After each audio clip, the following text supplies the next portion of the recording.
Hello everyone, इस video में हम पढ़ेंगे क्लास 2 हिंदी का चैप्टर 4 अधिक बलवान कौन। इसे पढ़ने के बाद हम इसके अभ्यास को भी सॉल्व करेंगे। चलो बच्चों पढ़ते हैं। अधिक बलवान कौन। एक बार हवा और सूरज में बहस छिड़ गई। हवा ने सूरज से कहा, मैं तुमसे अधिक बलवान हूँ। सूरज ने हवा से कहा, मुझ में तुमसे ज़्यादा ताकत है। एक बार क्या होता है, हवा और सूरज में बहस छिड़ जाती है, मतलब झगड़े हो जाते हैं दोनों में। हवा बोलता है कि मैं तुमसे अधिक बलवान हूँ, बलवान मतलब ताकतवर, और सूरज कहता है मैं तुमसे अधिक बलवान हूँ, तो मतलब ताकत हूँ, मैं मुझ में ज़्यादा ताकत है। सूरज बोलता है, दोनों में झगड़े हो जाते हैं। चलो आगे देखो क्या होता है इसमें। इतने में हवा की नज़र एक आदमी पर पड़ी। हवा ने कहा, इस तरह बहस करने से कोई फ़ायदा नहीं। जो इस आदमी का कोट उतरवा दे वही ज़्यादा बलवान है। इतने में जैसे दोनों में जब झगड़े होते हैं तो क्या होता है, इतने में हवा की नज़र एक आदमी पर पड़ती है। तो बोलता है, हवा बोलता है सूरज से कि हम दोनों आपस में जो मतलब बहस कर रहे हैं इसमें से कोई फ़ायदा नहीं है। चलो एक काम करते हैं, जो ये आदमी आ रहा है हम इसका कोट जो उतरवा देगा वही सबसे अधिक बलवान होगा। सूरज हवा की बात मान गया। उसने कहा, ठीक है, दिखाओ अपनी ताकत। सूरज जो होता है हवा की बात मान जाता है। तो सूरज बोलता है हवा से, ठीक है तुम ही पहले दिखा दो। तो फिर क्या होता, देखो हवा ने अपनी ताकत दिखानी शुरू की। आदमी की टोपी उड़ गई, पर कोट उसने अपने दोनों हाथों से शरीर से लपेटे रखा और जल्दी जल्दी कोट के बटन बंद कर लिए। तो सबसे पहले कौन दिखा रहा था अपनी ताकत, हवा दिखा रहा था। तो हवा ने अपनी ताकत दिखाने के लिए, हवा बहुत तेज़ी से बहता है और इतने में क्या होती है, उस आदमी की टोपी उड़ जाती है। देखो इस पिक्चर में लिखा है ना किस प्रकार, देखो टोपी उड़ती है उसकी। जैसे ही वो बहुत तेज़ से हवा मतलब उसकी कोट उतरवाने के लिए तेज़ से बहता है, तो आदमी क्या करता है, कोट को और तेज़ी से पकड़ लेता है और अपने बटन, जो कोट के बटन है उसे जल्दी से बंद कर लेते हैं। हवा और ज़ोर से चलने लगी। अंत में आदमी नीचे ही गिर पड़ा, पर कोट उसके शरीर पर ही रहा। अब हवा थक गई थी। तो हवा अपनी ताकत दिखाने के लिए, कोट उतरवाने के लिए क्या करता है, हवा बहुत ज़ोर से बहने लगता है। तो आदमी जो होता है बेचारा हवा के कारण, बहुत ज़ोर होने के कारण नीचे गिर पड़ता है, लेकिन कोट उसके शरीर पर ही रहता है। कोट खोलता नहीं है, कोट ज़ोर से दबा के उसके शरीर पर ही रहता है। वो अपने पकड़ लेता है अपनी कोटों को, पर हवा बेचारी क्या होती, वो थक जाती है।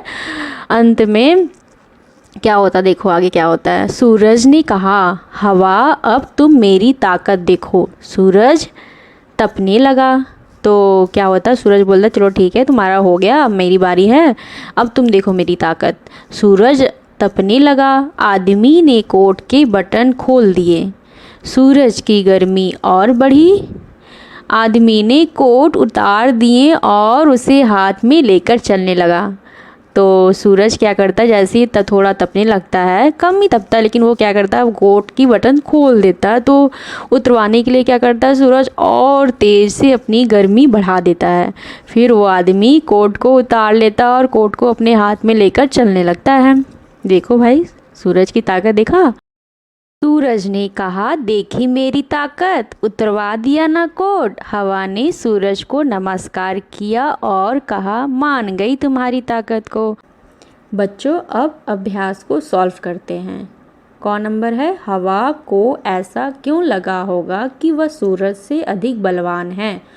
आंसर क्या होगा इसका, हवा अपने वेग से सारी पृथ्वी में आतंक मचा देती है। पेड़ पौधे घर इत्यादि को उखाड़ जाते हैं, इसलिए उसे लगा होगा कि वह सूरज से अधिक बलवान है। और ख नंबर क्या है, हवा आदमी का कोट कैसे उतरवा सकती थी। कोई तरकीब सोचो सोचो सोचो क्या होगा। मेरे हिसाब से यदि वह इतनी ज़ोर से चलती कि आदमी को कपड़े का ध्यान ही नहीं रहता, तो शायद हवा उसके कोट को उतरवा सकती थी।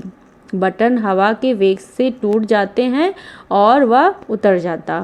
क्वेश्चन नंबर 2 में क्या है, आदमी ने गर्मी लगने पर कोट उतार दिया। ठीक है, तुम गर्मी लगने पर क्या क्या करती हो। मैं गर्मी लगने पर सूती कपड़े पहनती हूँ, आइसक्रीम खाती हूँ, पंखे के नीचे बैठती हूँ, बाहर जाने से बचती हूँ और खूब सारा पानी पीती हूँ। और तीसरा नंबर क्या है, बताओ इसमें से कौन अधिक बलवान है। तुम्हें ऐसा क्यों लगता है, सूरज या हवा। मुझे लगता है कि सूरज अधिक बलवान है, क्योंकि उसकी तपन जो है मनुष्य को जला सकती है। तेज आंधी से तो घर में बैठकर बचा जा सकता है, परंतु सूरज की गर्मी से तो घर में ही चैन नहीं मिलती। हवा, आंधी, हाथी या शेर। मुझे लगता है कि शेर अधिक बलवान है, क्योंकि हाथी शेर से अधिक विशालकाय होती है, परंतु ताकत में वह शेर को पछाड़ नहीं सकता। शेर हाथी तक का शिकार कर लेता है। गर्मी या सर्दी। मुझे लगता है अधिक बलवान गर्मी है, क्योंकि गर्म कपड़े से तथा घर में रजाई में बैठकर सर्दी से बचा जा सकता है, परंतु गर्मी में तो कभी भी चैन नहीं मिलता। हवा ने अपनी ताकत दिखाने के लिए क्या किया। हवा ने अपनी ताकत दिखाने के लिए जोर जोर से चलना आरंभ कर दिया। धीरे धीरे इसने आंधी का रूप ले लिया, जिससे पेड़ पौधे उखड़ने लगे। सूरज ने अपनी ताकत दिखाने के लिए क्या किया। सूरज ने अपनी ताकत दिखाने के लिए तपने लगा, जिससे गर्मी बढ़ गई। इसकी तपन से पूरी पृथ्वी तथा वहाँ रहने वाले लोग जलने लगे। ये सब अपनी ताकत दिखाने के लिए क्या करेंगे। पानी क्या करेगा, प्रलय ले आएगा। बादल गरजना करेंगे और खूब बारिश बरसाएंगे। पहाड़ क्या करेगा, पहाड़ अपनी चट्टानें गिराने लगेंगे। उसके बाद सर्दी क्या करेगा, सर्दी अत्यधिक ठंडा पैदा करेगा। मान लो कि हवा ने कहा, जो मिट्टी से गढ़े इस तंबू को उखाड़ दे वह ज़्यादा ताकतवर होगा। ऐसा होगा तो कहानी में आगे क्या होगा, सोचो और बताओ। बच्चों अपनी खुद से सोच के कर सकते हो। चलो ठीक है, मैं बताती हूँ। हवा यदि ऐसा करती है कि मिट्टी में गड़े इस तंबू को उखाड़ दे, वह ज़्यादा ताकतवर होगा। इस कहानी में हवा जीत जाती, क्योंकि हवा के वेग से गड़े तंबू जल्दी उखड़ जाते। सूरज अपनी तपन से तंबू के रंग को उड़ा सकता था, परंतु खड़े तंबू को वह गिरा नहीं सकता था। अतः हवा की जीत निश्चित थी। इसके बाद क्या है, बलवान की जगह हम ताकतवर शब्द का इस्तेमाल कर सकते हैं। नीचे लिखे शब्दों की जगह और कौन से शब्द चुन सकती हो। अधिक से क्या होगा, अधिक का होगा ज़्यादा। शरीर का क्या होगा, तन। उसके बाद क्या है, झगड़ा का क्या होगा, झगड़ा का होगा लड़ाई। झगड़ा के बाद क्या, नमस्कार का क्या होगा, नमस्ते। सर्दी का क्या होगा, ठंड। बच्चों इसके बाद हमारा ये चैप्टर यहाँ समाप्त होता है।